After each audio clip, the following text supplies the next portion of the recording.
Welcome into the Matt Return. This is week 3 of the Matt Return. I'm Andrew Deal, Alongside Evan Smith. and we are going to be recapping the Army Black Knight Invitational this weekend that a lot of Nittany Lions competed in. And Evan, who impressed you the most from this weekend? Yeah, the whole team essentially saw success, which is not shocking. There wasn't too much competition to go on, but the one man who did make a name for himself, Luke Lillidahl, took the 125 spot. Um, Again, didn't face anyone too noteworthy, beat Charlie Farmer in the final and just was utterly dominant. And now if you looked at national discourse, Luke Lillidahl is already getting discussed as like a national championship favorite, even though a lot of the official rankings are keeping him held down based on the count that he hasn't proven anything in college yet. But nonetheless, great way to make a name for yourself. Go out there and win at 125. Yeah, not too much college background yet for Lillo. I believe he's now 4-0. Um, because his semifinal match against teammate Kurt McHenry does not count towards the record. So he went 3-0, or he went 2-0 in the Black Knight Invitational with both tech falls. So pretty dominant from Lilladal. And I mean, he's just going to continue to rise. He's a two-time like world champion, I'm pretty sure. So he's the name is known across the country, and they're just holding him back because he's 4 matches in, 3 matches in, something like that. So Lilladal did take that 125 weight class pretty handily. And we're going to move to 141, another champion, another pretty big name at Penn State. Bo Bartlett was pretty dominant in the Black Yeah, Knight. again, not much of a challenge that he faced, and probably had a lot of a chip on his shoulder after falling to Jesse Mendez last week. Looking through the competition that he faced, none of the names really stand out. Yeah. The only one he faced one ranked opponent, and it was the 28th ranked wrestler out of Gardner Webb, and he pinned him in 5 minutes and 57 seconds. So not too much competition for Bartlett. Behind him, though, Cal Nastio did compete. Didn't look too great. 1 and 2 on the day. Yeah, we saw him in the match against Drexel, right? Yeah. Okay. And he looked good at first, I want to say, and then he kind of fell off a little bit later on in that match, replacing Bartlett because Bartlett just wrestled the day before.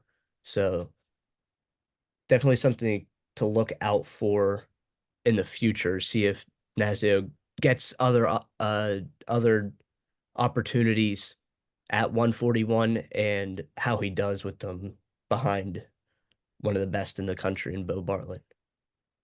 Yeah, young guy. You got to think they're going to give him the chance. He's got the whole year behind Bartlett to learn and grow. Next year's likely going to be the year that he's going to have to take that next step. Yeah, and there's big time commitments coming in that might be able to overstep him. So he's going to have to step it up starting next season, really, because he's able to learn behind Bartlett this year.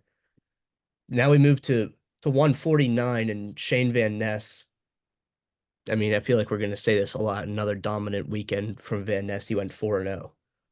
Yeah, it looked like that time off with injury did nothing but help him. Uh, like I said, Kel Sanderson talked about how he just stayed back and learned, and he's been doing that his whole career. And seems like every fight he's in, you see something new out of him. It's that aggressiveness, just being able to take over bouts, and nobody posed any competition for him at Army. Yeah, and the finals, I mean, he won 19-4 in the finals, which I think is really impressive. I mean, Against the Big four, Ten folks, well, out of Rutgers. yeah. So being able to face a Big Ten opponent is definitely big for him. I know he said in media that he continues to believe that he is stronger than every wrestler, or he feels that he's stronger than most wrestlers, and the power aspect of his wrestling is going to really like carry him in these matches, and it definitely showed winning. I mean, he won 18-1 in the first round and 15-2 to advance the semis. So, I mean, just pure dominance from him. Yeah, he's absolutely relentless on the mat. And it's gonna care. You gotta think being this dominant means he's gonna fare well as he faces higher competition later in the season. Yeah, now we move to a weight class that has been really back and forth so far this year. There's some reports that Alex Facundo won a wrestle off at some point, but Tyler Kasak was out there to prove himself this weekend. Yeah, this is one of the I think only two of the finals Penn State versus Penn State actually went on. Kazak and Facundo was one of them, and it looked like Kazak had the advantage to the public eye, and it was a close match, but he ended up getting the decision over Facundo. So you got to think that's probably going to be a deciding factor heading in. Not guaranteed the rest of the season, but I mean, it's right there on paper. Kazak defeated Facundo. He's looked better in general so far this season. So I think that weight class could potentially be decided by now.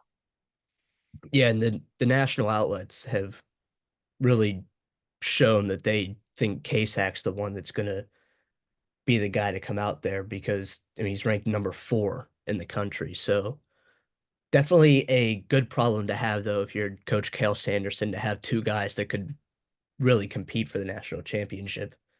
Yeah, And especially if Facundo, you look at Facundo before that final, he tech followed everyone he faced. So yeah, it's not like but look at it, K-Stack did the same thing as well. So that weight yeah, class is gonna have some depth. yeah, it looks like just pure dominance from both of them up until they faced each other. And there's been some conversation. I know Coach Sanderson said at one point that Facundo could be at 149 as well. Like he might bounce back and forth, but I think at either weight class, he's going to be a guy that they can rely on if they need one of Kasak or Van Ness to take a rest during a duel or something like that, and big guy to continue to get wins for them. Yeah, it's a rough spot for Facundo because he showed tonight that he's probably one of the most talented wrestlers in the country. But no matter what weight class you go to, you're stuck behind two of the other best wrestlers in the country. Yeah. Likely, it just seems to be at another level. Yeah, so 157 is definitely going to be a weight class that we're going to continue to look out for as the season goes along to see if there's still some uncertainty about who's going to be the guy going into the Big Ten championships and the national championships, or if it's becomes more certain if it's Kasak or Facundo. But now to 165, this one not really up for grabs at all. It's one of the best wrestlers in the country overall. Mitchell Messenbrink was once again dominant. Yeah, honestly, I don't even know how to analyze this one because this is one of those weight classes that you just knew Mitchell Messenbrick was going to roll right through. Seems to roll through basically every match that we see him in until you get down to tournament season.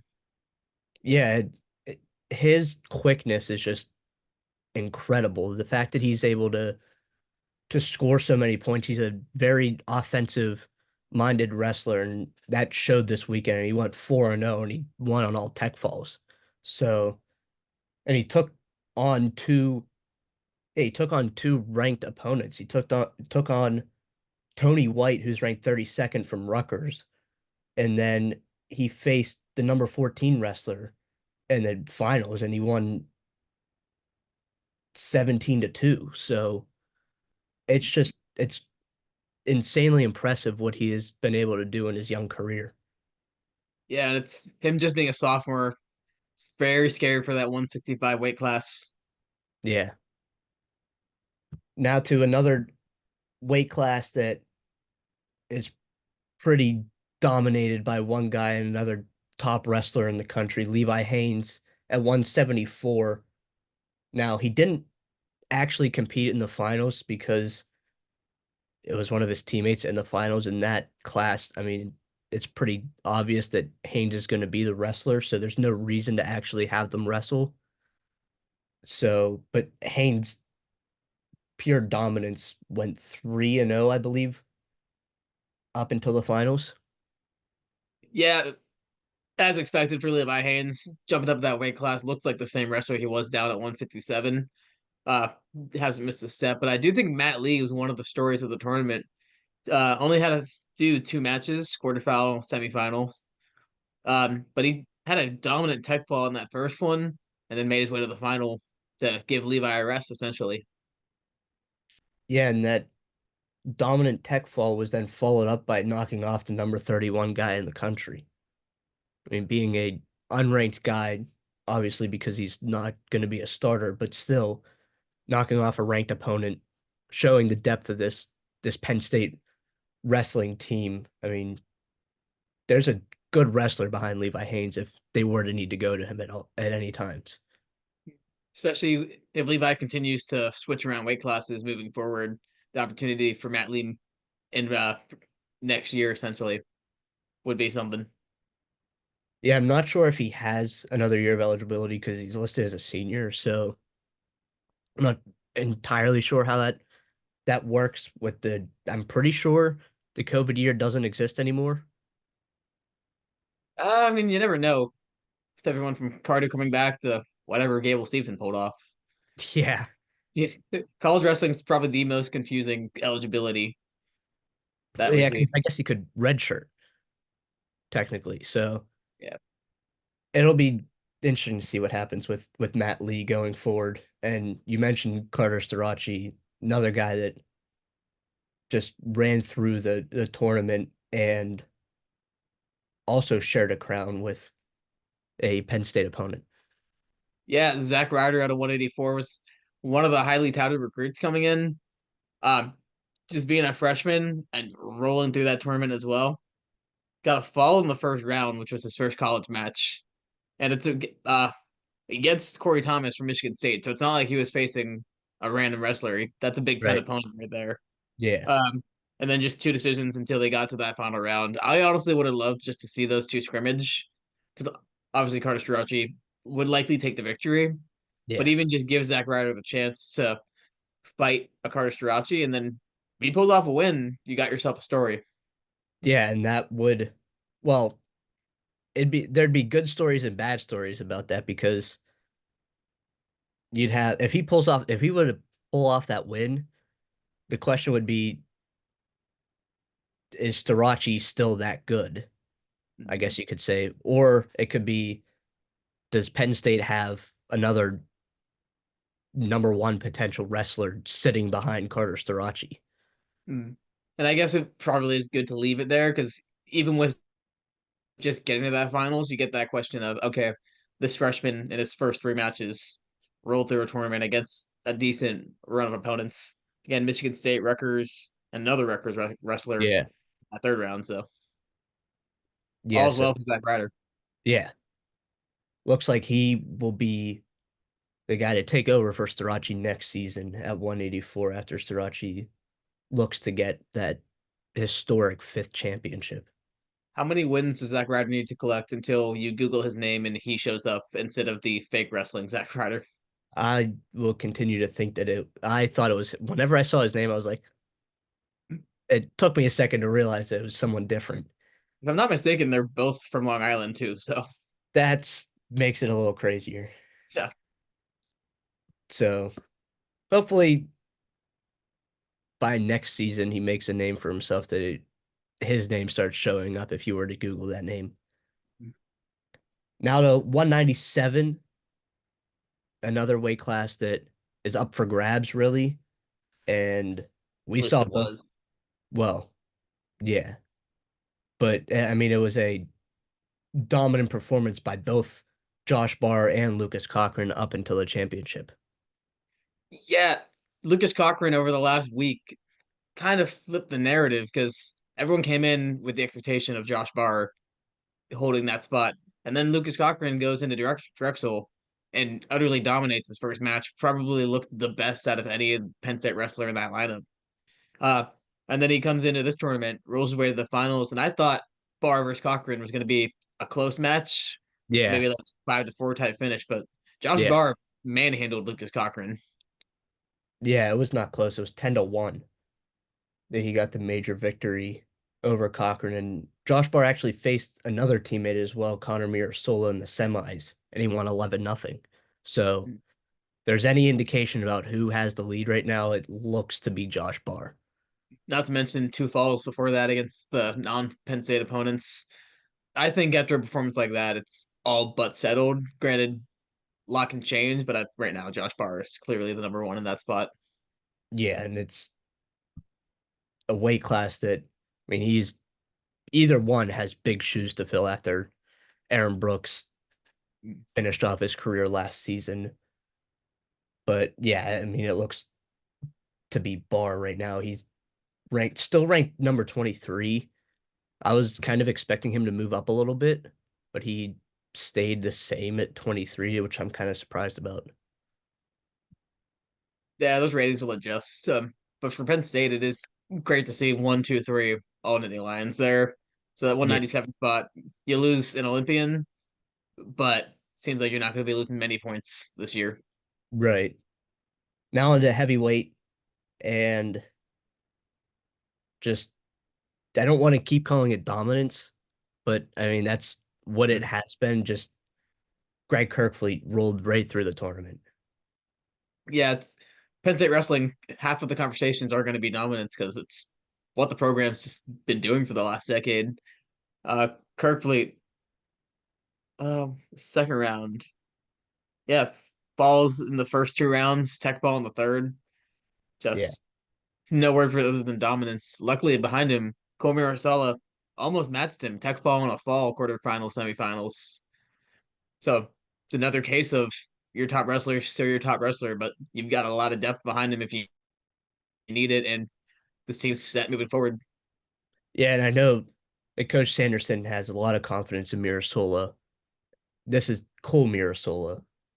They're brothers. Connor Mirasola is at 197 right now, but he's confidence in both Mirasola brothers, and Cole Mirasola proved that this weekend with just utter dominance, reaching the final against his teammate. They didn't battle at all because, I mean, that weight class is pretty strongly held down by Greg Kerfleet, but another one that would have been cool to see them go at it.